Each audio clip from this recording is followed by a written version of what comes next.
თელავში 57 საცხოვრებელი კორპუსის ეზოების მოასფალტების სამუშაოები დამთავრდა. კავკასიონის, დუმბაძისა და აღმაშენებლის ქუჩებზე, ასევე რუსთაველის გამზირსა და თბილისის გზატკეცილზე მრავალბინიანი სახლების ეზოების კეთილმოწყობისთვის 3.705.000 ლარამდე დაიხარჯა. თელავში ასფალტის დაგება სხვა შიდა საუბნო ქუჩებზეც მიმდინარეობს. 2024 წელი ძალიან მნიშვნელოვანი იყო თელავის მუნიციპალიტეტისთვის, ვინაიდან ჩვენ არაერთი მნიშვნელოვანი ინფრასტრუქტურის განმაყოფილებელი.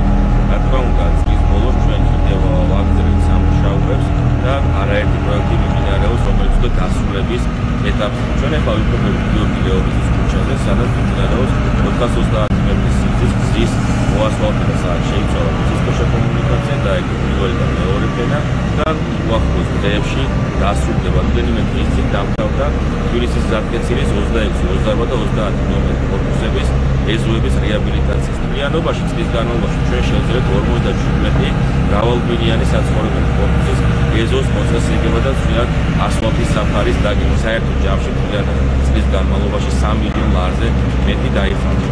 თელავის მუნიციპალიტეტის მერი აქტიურად გააგრძელებს შემდეგი წლიდან ინფრასტრუქტურის სამუშაოებს, იმისათვის რომ ჩვენი ქალაქი და ჩვენი სოფლები